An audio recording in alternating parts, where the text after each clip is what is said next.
Chapitre 1. Commander une pizza. Ordering a pizza. Bonjour Pizza Pronto, j'écoute votre commande. Bonjour, je voudrais une grande pizza ainsi qu'une petite, s'il vous plaît. Pas de problème. Quelle garniture? La grande avec des légumes seulement, et la petite avec des anchois. Concernant les pizzas végétariennes, nous avons la Pomodora et la Vivaldi. Pour ce qui est des anchois, nous avons la Del Mare avec anchois, olives, artichauts, tomates et pesto. Je n'ai pas regardé votre menu. Attendez, je regarde sur votre site. D'accord.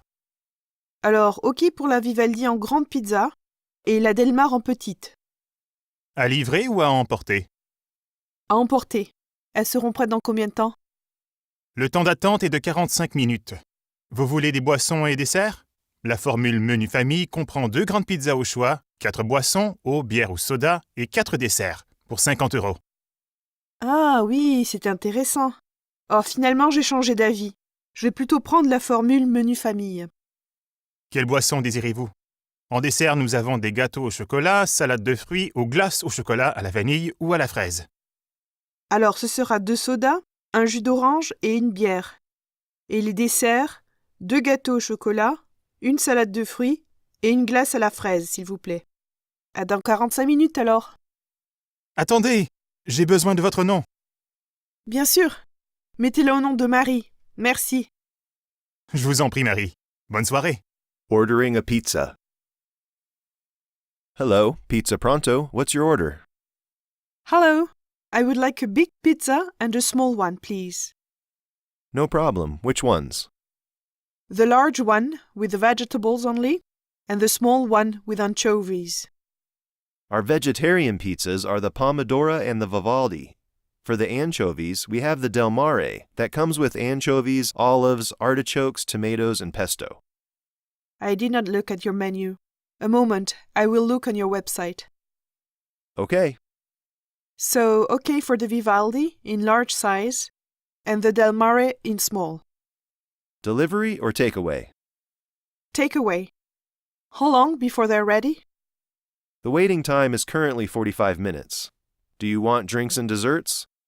The family menu includes 2 large pizzas of your choice, 4 drinks, water, beer, or soda, and 4 desserts, 50 euros in total. Oh, yes. It's interesting. I have changed my mind. I would rather order the family menu. Which drinks do you want? For desserts, we have chocolate cakes, fruit salads, or chocolate vanilla or strawberry ice creams. 2 sodas, 1 orange juice, and 1 beer. And for dessert, 2 chocolate cakes, 1 fruit salad, and 1 strawberry ice cream, please. See you in 45 minutes then. Wait, I need your name. Of course. My name is Mary. Thank you. You are welcome, Marie. Enjoy your evening. Chapitre 2. Rendez-vous chez le dentiste. Dentist appointment. Bonjour, Monsieur Dion. Entrez. Asseyez-vous, je vous en prie. Alors, qu'est-ce qui vous amène? Bonjour, docteur. J'ai une dent qui bouge, et ça fait longtemps que je n'ai pas fait de détartrage. Alors on peut faire un petit contrôle de routine. Bien entendu. Allez vous installer dans le fauteuil, s'il vous plaît. Alors, quelle est la dent qui vous gêne? C'est cette molaire ici, à droite. Je vois. Oui, en effet. Vous avez mal? Non, pas spécialement. Nous allons commencer par le détartrage, si vous voulez bien, parce qu'il y a beaucoup de dépôts. J'y verrai plus clair. D'accord. C'est douloureux? Non, ne vous inquiétez pas, tout se passera bien. Voilà, c'est fait. Rincez-vous la bouche. Ah, je me sens beaucoup plus léger. Je veux bien vous croire, avec tout ce que j'ai enlevé. D'ailleurs, vous voyez la molaire qui bougeait? Eh bien, c'était la plaque de tartre, je pense, qui se décollait. Je vais taper dessus. Vous sentez quelque chose? Non, rien. Elle ne bouge plus. Voilà. Sinon, rien à dire. Vos dents sont en bonne santé. Pas de caries. Mais pensez à revenir me voir tous les 6 mois pour votre détartrage. Oui, promis. Dentist appointment. Hello, Mr. Diane. Enter. Please sit down. So, what brings you here? Hello, doctor. I have a loose tooth, and it's been a long time since my last dental scaling, so we can do a little routine check. No problem. Sit in the chair, please. So, which tooth is bothering you? This is the molar here on the right. I see. Yes, indeed. Does it hurt? Not really. We will start with descaling, because there are plenty of deposits. I will see more clearly. Okay. Is it painful? No, do not worry. Everything will be fine. Here, done. Rinse your mouth. Ah, I feel much lighter. I do believe you, with what I removed. By the way, this loose molar? Well, it was the calculus, I think, that was peeling off. I'm going to hit it.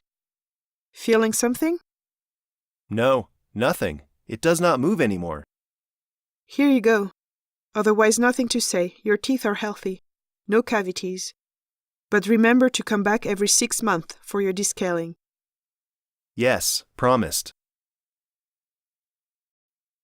Chapitre 3. Shopping. Shopping. Bon alors, ma fille, de quoi as-tu besoin? Il me faut une nouvelle paire de chaussons de danse et une robe pour l'école. Une tenue de sport aussi. Tout ça? Je ne sais même pas où ça s'achète. J'aurais vraiment aimé que tu attendes le retour de ta mère pour cette séance de shopping. Mais elle ne revient pas avant 3 jours. C'est trop long. Ça ne peut pas attendre, papa. Je peux prendre des chaussons bleus? Tu prends ce que tu veux du moment que tu les prends vite. Tu préfères quelle tenue? La jaune ou la verte? La jaune. Comme ça, on te verra la nuit si tu fais du vélo et tu ne risqueras pas d'accident. Tu n'as vraiment aucun sens de la mode. Vraiment, chérie? Pour la robe, ne préfères-tu pas attendre le retour de ta mère? Je n'ai plus rien à me mettre. Allons dans ce petit magasin où maman m'achète tous mes vêtements. Tu as vu le prix? Les robes pour enfants nécessitent moins de tissu que les robes pour adultes. Je pensais que les prix seraient proportionnels. Ça va, hein, je te la rembourserai. Ah, avec l'argent de poche que je te donne? Shopping. Well then, daughter, what do you need?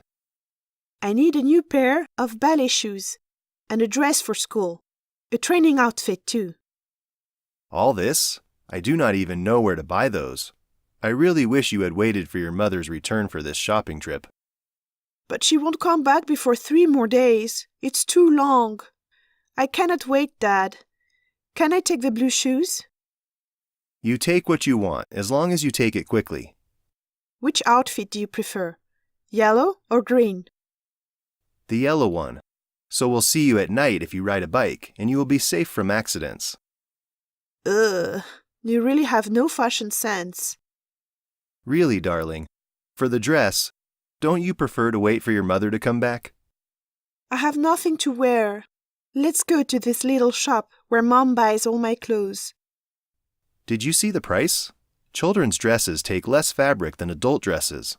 I thought the prices would be proportional. Ugh, don't worry. I'll pay you back. With the allowance I'm giving you? Chapitre 4. Changer de l'argent.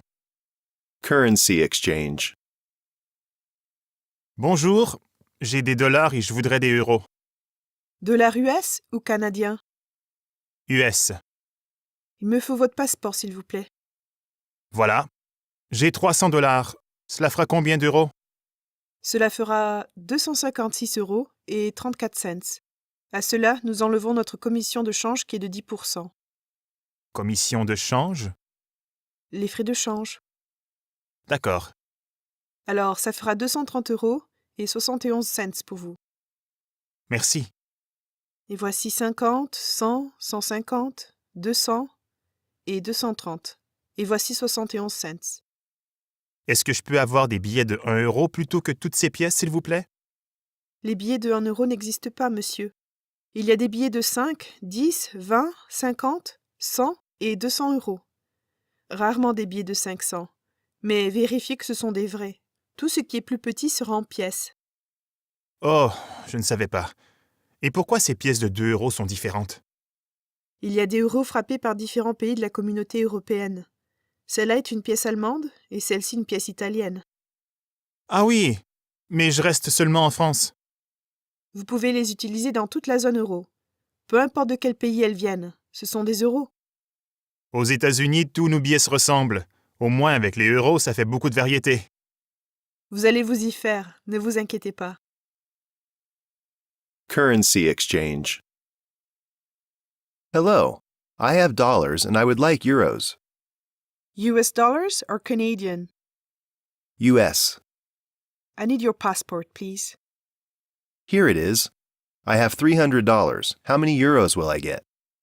That will be 256 euros and 34 cents. To that, we subtract our exchange commission, which is 10%. Exchange commission? The fees. Okay. So it will be 230 euros and 71 cents for you. Thank you. And here is 50, 100, 150, 200, and 230, and here 71 cents. Can I get 1 euro note instead of all those coins, please? The 1 euro banknotes do not exist, sir. There are notes of 5, 10, 20, 50, 100, and 200 euros. Rarely 500 euro notes. But remember to check whether they're real. Everything smaller will be in coins. Oh, I did not know about that. And why are these 2 coins of 2 euros different? There are euros minted in different countries in the European community. This one is a German coin, and that one is an Italian coin. Oh, yes. But I will only stay in France. You can use them throughout the Eurozone. It does not matter which country they come from. These are euros. In the United States, all our banknotes look the same. At least with euros, there is a lot of diversity. You'll get used to it. Don't worry. Chapitre 5. La rentrée. First day of school. Je ne veux pas y aller. Paul, mon chéri, ce n'est pas comme si tu avais le choix. L'école est obligatoire. Et puis tu vas retrouver tous tes copains, Maxime, Zola et Thibaut. Mais je les vois tous les soirs au foot. Tu vas arrêter l'école à 13 ans et aller travailler dans une mine de charbon? Oui, Ça alors? Oui, eh bien de toute façon, ce n'est pas possible. Tu me remercieras d'avoir eu l'opportunité d'apprendre toutes ces choses intéressantes quand tu seras plus âgé. mais il faut que j'aide papa à terminer la peinture du garage. Et j'ai promis à mamie de l'emmener au cinéma. Tu feras ça mercredi ou le week-end prochain. Je suis nul à l'école et de toute façon, ça ne sert à rien. C'est faux. Tu as de bonnes notes. L'école te sert à apprendre à lire, à écrire et à trouver un bon travail pour pouvoir payer des places de cinéma à ta grand-mère et toi, ainsi que la peinture pour le garage. J'ai mal au ventre. Paul, quand tu avais 6 ans, tu me faisais déjà ce coup à toutes les rentrées scolaires. Tu vas le faire jusqu'à l'université? L'université? Ah non, je ne tiendrai pas encore 10 ans à l'école. First day of school. I don't want to go. Paul, darling, it's not like you have a choice. School is mandatory, and you will be with all your friends. Maxime, Zola, and Thibaut. But I see them every afternoon on the football field. Do you want to stop school at age 13 and work in a coal mine? Yes. Wow. Well, anyway, it's not possible. You'll thank me for having had the opportunity to learn all these interesting things when you get older. But I have to help Dad finish painting the garage. And I promised Grandma to take her to the movies. You'll do it on Wednesdays. Or next weekend.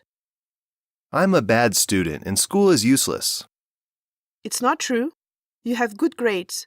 And school allows you to learn how to read, how to write, and how to find a good job to afford movie tickets for your grandmother and you, as well as paint for the garage. My stomach hurts. Paul, when you were younger, you were already doing this to me every first day of school. Are you going to do this until you get to university? University? Oh no, I cannot bear to spend another 10 years in school.